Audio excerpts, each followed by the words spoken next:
afzalroq bugun bu kechaga Alloh barchamizni yetkazdi. Alloh taolo bu kechadagi beriladigan barcha fazilatu rahmat va barakatlardan Alloh barcha mo'min musulmonlarni siz bizlarni Alloh o'z nasibi o'zi aylagan bo'lsin. Azizlar, iltimos sal qilib o'tiramiz. Ishlarga 5-6 daqiqa harakatlariga joy qolsa, mehmonxonamiz bor, imomxonasi bor, qarovulxonasi bor. Siqmagan odamlar shahar kirsin. Chiqarib olib qolsa, salgina shu odamlar bilan qoladi. Shuning uchun iltimos sirib o'tirsak, xabarga odamlar bu yerga ustiga sajda qiladi, biz sajda qiladiganimiz bor. Shuning uchun sirib o'tiringizlar. Mashina 5-6 ta joy qolsin. Mikrofon to'g'rilab turishga kishiga o'zgaradi, kishiga o'zgaradi. Barakamiz har xazonlar pishib qoldi. Shuning uchun sizlarga yaxshi eshitish uchun mikrofonni ham to'g'rilab turgan kishiga joy bo'lishi kerak. Azizlar, Alloh Qur'oni azim shanda bu oyda, bu kunni ulug'lab, shunday Qur'onda marhamat qildiki, a'udhu billahi minash shaytonir rojim. Bismillahirrohmanirrohim. Mehribon va rahimli Allohning boshlayman. Inna anzalnahu fi laylatil qadr. Albatta biz bu Qur'onni Qadr kechasida tushirdik. Albatta biz kim? Alloh taolo Qur'onni bu kechaga tushirdi. Qaysi kechaga tushirdi? Ming oydan ham afzalroq bo'lgan kechada. Qaysi oyda tushirdi? Shaytonlar zanjir bo'lgan paytda tushirdi. Jannat eshiklari ochiq paytda tushirildi. Do'stlar, eshiklari yopiq paytda bu Qur'on bu kechada nozil bo'ldi. Kalomlarning eng ulug'i 4 kitobni ham ulug' deymiz. Lekin Qur'on shularning ichida ulug'dan bittasi o'zi ulug' va 124 ming payg'ambar kitoblarimizga payg'ambarlarning eng ulug' bo'lgan وَمَا أَرْسَلْنَاكَ رَحْمَةً لِلْعَالَمِينَ bu yuborilgan zot Muhammad sallallohu alayhi vasallamning 23 yil davomida navbatda nozil bo'ldi bu Qur'on. Va tushlik bu mana shu kechada bo'ldi. Va bu Qur'on Muhammad sallallohu alayhi vasallamga tushgandan yana Muhammad sallallohu alayhi vasallamga mushriklarga va boshqalarga muhabbati oshdi. Va Qur'onni payg'ambarimiz Muhammad Mustafa sallallohu alayhi vasallam sahobalarga yetkazishlik bilan Qur'on maqomini ulug'lashdi. Sahobalardan keyin tabi'at tobiindan keyin mushtahidlar, ulamolar bugungi kunda qorilarimiz biz mo'min musulmonlarga Qur'onni o'qib qalbimizni joylashtirib qo'ygan. Har bir narsani sayqali bor. Qorilarda sayqali, olimlarda sayqali o'zining kitobini o'qib sayqaladi turmasa bitadi. Isdan chiqib ketadi. Insonni sayqali bizni qalbimiz sayqali Qur'onni eshitdik. Bir oyda, bir yilda bir marta Qur'onni eshitsak, bizni qalbimiz sayqalanadi, vujudimiz toza bo'ladi. Va Qur'onda yana Alloh o'zi maqomini qo'ydi. Yana biz sizga bu Qur'onning maqomi nima bo'ladi? Ulug' bo'ladi. Va ma adraka ma laylatul qadr. Laylatul qadr qanday narsa ekanligini senga nima bildirdi deyapti. Muhammad sallallohu alayhi vasallamga laylatul qadr qanday kecha? Bu kechada azizlar Alloh taolo Jabroil alayhisalomga aytar ekan. Ey Jabroil, bu kecha barcha malaikalarni olib pastga ezib tushkasan. Barcha bandalarim sening ummatlaring qaysi nimani so'raydigan bo'lsa, masalan, Hazrat Rasululloh jonli oladimi, kimdir uni so'rayapti, yo Alloh men umr baraka ber deyapti. Amin, baraka bo'ldi. Yo Alloh menlarga shifo deyapti. Undan bir inshaalloh shifo berdi. Nima bu yil yanagi yil Laylatul Qadr kechasigacha sizga beriladigan amalni bu dunyo oxirat qilib so'raydigan bo'lsangiz, ana shu amal yoziladi bu kecha. Bu kecha yoziladi. Shuning uchun Payg'ambarimiz Muhammad Mustafa sallallohu alayhi vasallamning muborak hadislarida marhamat qildiki, Alloh taolo Jalol alayhissalom aytar ekan, bu kecha barcha farishtalarga aytdim tushsin. Mashriqdan mag'ribgacha bo'lgan bandalarim va sening ummatlaring nimani so'rayotgan bo'lsa uni ijobat qilsin. Ya Rabbim, ular tushdi. So'rayapti bandalardan. U kechada bedor o'tkazadigan ummatlar va bandalarga qiyomat kunida jannatdan bir bog' ato etiladi, uning mevalari bor, esa to'ymaydigan. Va ulardan bir asal sharbat daryo oqadi. Ularga beriladi. Ey Muhammad sallallohu alayhi vasallam deb aytdiki, Alloh aytayapti, u faqat Muhammad sallallohu alayhi vasallamning ummatiga beriladi. Shu ummati hayotlik paytida ana shunday narsani ko'zini oldiga o'tkazmasa jon bermaydilar. Biz agar ana shu kechada Allohdan chin qalbdan so'raydigan bo'lsak, bu dunyoda Alloh taolo bizni Qur'onda keladi, shu Qur'onda keladi oyat. Shunday yuzlar bo'ladiki, yuzlar jon chiqayotgan paytida juda ham xursand bo'lib jon beradi. U xursand bo'lib jon berayotgan yuz bu dunyoda so'rayotgan narsasini ko'zda ko'rib o'tadi. Jannatda Alloh bu dunyoda nimani so'ragan bo'lsa, ana shu narsa ko'zdan oldiga o'tadi va jon beradi. Va aytdilar Rasululloh, ey Muhammad, ey Alloh taolo, bu Muhammadning ummatida berilgan barcha mag'ribdan mashriqgacha berilgan ne'matlar barchasi berildi. Yana bu ne'mat ortib qoldi. Bu kechada esa Alloh mudofaa ekan. Ey Jalol alayhissalom, shu Laylatul Qadr kechasiga tug'ilgan chaqaloqlarga nasib ekan. Bu kechani savobidir. Laylatul Qadr kechasida mu'min musulmonlar farzandi tug'iladigan bo'lsa, Alloh rahmat tushirgan bo'ladi. Va aytki, kofirda farzand tug'iladigan bo'lsa ham unga ham rahmat qiladi. U ham tug'ilayotgan farzand nima bo'ladi? Islom fitrati tug'iladi.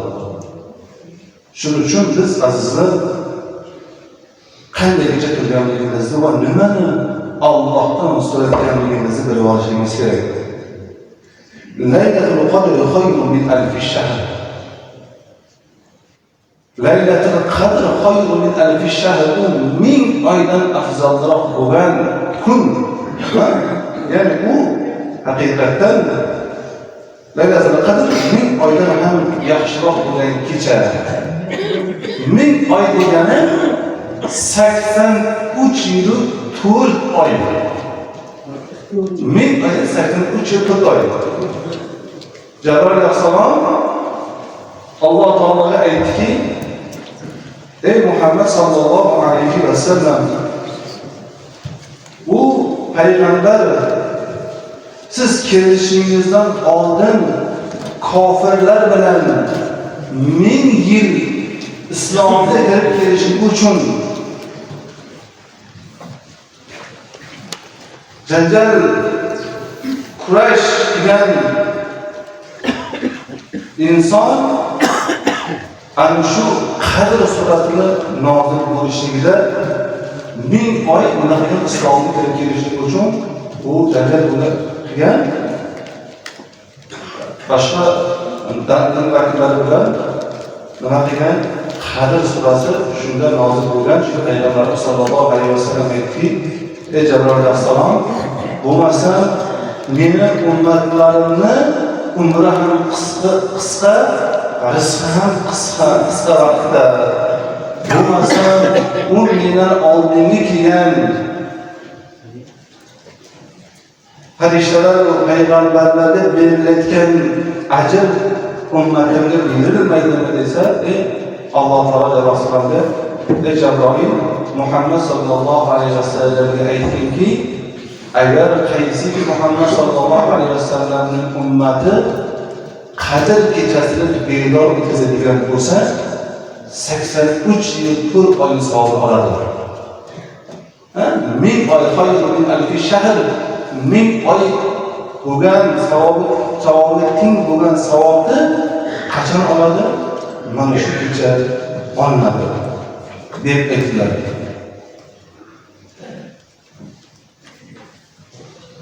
Tanazzalul malaikatu va ruhu fiha bi'izni rabbihim min kulli amr.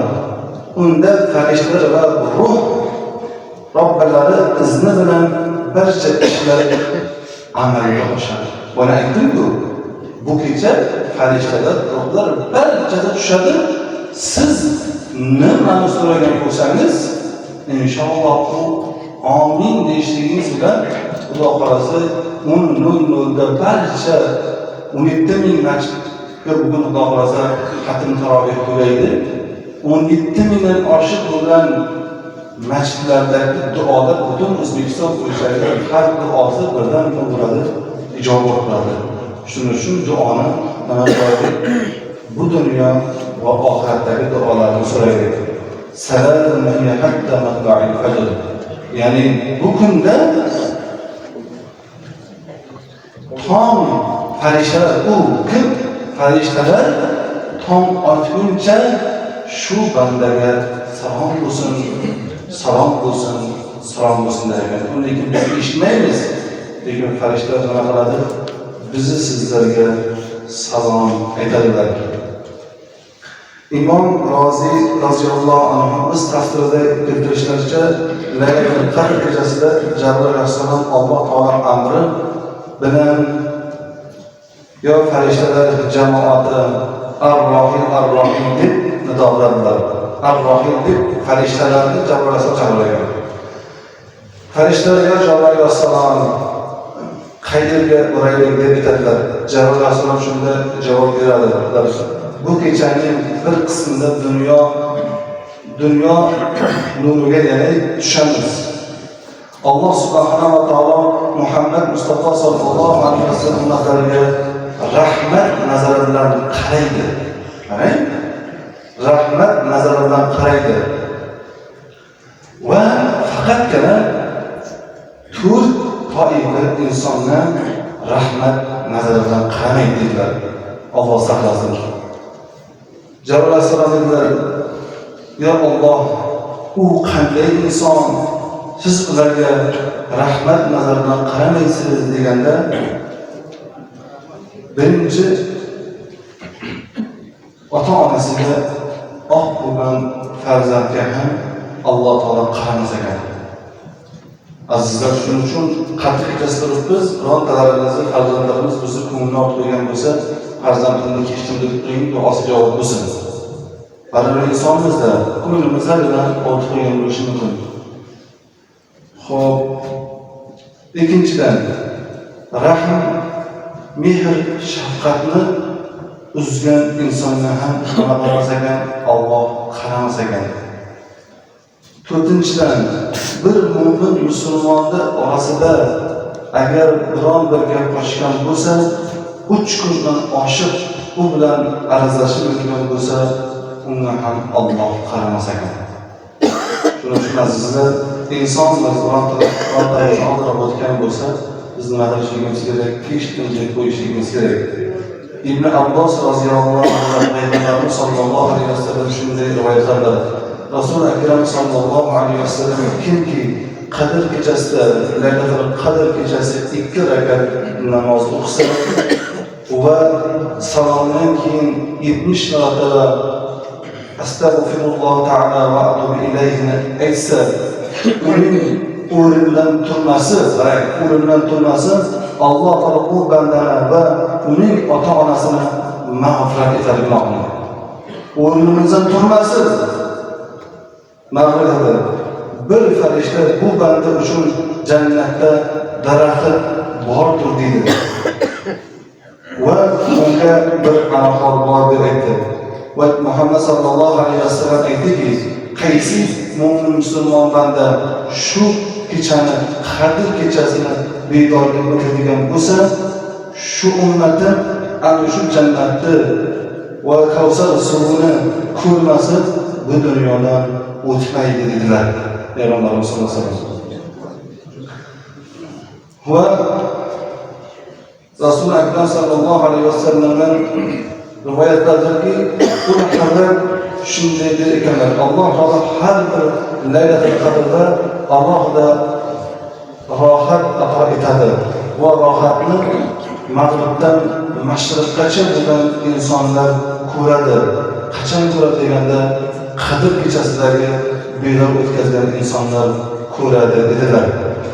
Rivoyat qilinadiki, Musa alayhissalom iloho sening yaqinligingda bo'lishni istayman deb Musa alayhissalom so'radi. Shunda men Alloh aytayapti, men Qadr kechasini bedor o'tkazganlarning oldida bo'laman ey Muso dedi. Yana Muso alayhissalom iloho sening rahmatingni olishni istayman yo Rabbim deganda, ey Muso mening rahmatim Laylatul Qadr kechasida miskinlarga rahim qilgan insonlar oldida bo'laman dedi. Yana Muso alayhissalom so'radi, iloho jannat bog'larida bo'lishni va ularning mevalaridan tanovvul qilishni istayman deganda, ey Muso Qadr kechasida tasbih aytib meni zikr bilan eslagan bandalarimni oldida bo'lamoqchi dedi. Mana zikr bilan ayollarimiz uzr bo'lsa ham Qur'on o'qishlik, namoz o'qishlik ularda mumkin emas. Lekin zikr qilishlik mumkin. Ular ham shu kechada nima qiladi? Inshaalloh tanovvul bahramand bo'ladilar. Va Muso alayhissalom aytadi, iloho sening rahmating topishni istayman deganda, Alloh taolo ey Muso mening rahmatim Laylatul Qadr kechasi 2 rakat namoz o'qib va uni gunohlariga kafforat bo'lgan kishining oldida bo'laman deb marhamat qildi Alloh taolo payg'ambarimiz sollallohu alayhi vasallam hadislarida. Endi azizlar, namozning shartlarini aytadigan bo'lsak, kim agar bu masalan biz shuncha namoz o'qisin deb aytmaymiz, bu kechada qancha qazo namoz o'qisangiz, zikr qilsangiz inshaalloh shuncha savobi ko'p. Lekin hadis bilan kelganligi, bu kechada namoz o'qishligi, hadis bilan kelganligi payg'ambarimiz sollallohu alayhi vasallam Oysha onamizga aytdilarki, Oysha 4 narsani bajarmasa bu kecha nima qilgan, uxlamagan dedilar-da. Keyin Oysha onamiz bir kechada shu narsani qanday qilib bajaraman deganlarida, birinchisi Qur'oni Karimni bir marta xatm qilgin dedilar Oysha onamizga. Ikkinchisi barcha payg'ambarlarni qiyomat kunida o'zingga shafoatchi bo'lishni istagan. Uchinchisi barcha musulmonlarni rozi qiladigan duoni qilib yotgan. To'rtinchisi haj va umrani qildilar. Shularni aytgandan so'ng Rasululloh sollallohu alayhi vasallam xufton namozini o'qishga kirishdilar. Namoz tugaganiga qadar Rasululloh sollallohu alayhi vasallam keldi. Ey Rasululloh deb Oyshadan so'rayapti. Ota, onam sizga xudo bo'lsin. Shu 4 amalni bajarish menga juda ham qiyin bo'ladi deganda, payg'ambarimiz sollallohu alayhi vasallam bir jilmaydilar. Ey Oysha, bunda senga bir mashaqqat yo'q dedi. Ey Oysha, aytgan amallarni sendan hech qanday kuch talab qilmayman. Birinchisi 3 marotaba Ixlos surasini o'qishing Qur'onni xatm qilishning barobar dedi. Bugun kecha 3 marta Ixlos surasini o'qiydigan bo'lsak, ixlos bilan ekan. Inshaalloh xatm qilgan bo'lamiz. Va ikkinchisi menga va boshqa payg'ambarlarga salovat aytishliging qiyomat kunida shafoatlar bo'lasan dedi. Allohumma solli ala Allohumma barik aytamiz-ku. Shunda Allohumma barik orasida boshqa payg'ambar ham qo'shiladi. O'sha salovat aytishimiz kerak. Uchinchisi, mo'min bandalari uchun Allohdan afv tilagin. Mana shu duo o'zbekchasini bilganlar ham yoki arabchasi Allohumma innaka afuvun karimun tuhibbul afwa fa'fu anna deb ko'pchilik aytadi. Bo'lmasa fa'fu anni deb o'zini aytadi. Shu duoni aytadi. To'rtinchisi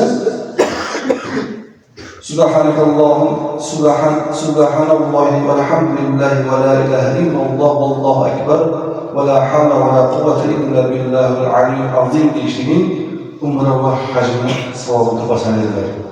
Shu duoni internetda yozsangiz ham chiqadi. Mana shu amallarni bajarsak, inshaalloh shu savobga ega bo'lamiz. Endi 4 rakat namoz o'qiladi. Birinchi rakatiga Inna anzalna surasi 3 marta va ikkinchi rakatiga Ixlos surasi 3 marta. Ikki rakat o'qiladi. Yana Inna anzalna 3 marta va qul huvallohu Ixlos surasi 3 marta o'qilib, shu bilan salom bergandan keyin astag'firulloh taala va atubu ilayhi 70 marta aytasiz. 70 marta. Keyin duoni qo'lingizni ko'tarib Allohumma innaka afuwun karimun tuhibbul afwa fa'fu anna deb duoni qilasiz va boshqa o'zingizdan nima so'rovingiz bo'lsa so'rovlarni qilasiz. Alam nashrohdagi suralarni o'qishga endi Qur'on bizning qalbimizni ochib qo'ydi degan suralar ham bor. Agar buni o'qiyman deganlar bemalol o'tirib, agar ertaga saharxo'rlikka unib turishiga imkon yetsa, bomdod namoziga uxlab qolmaydigan bo'lsa, mayli.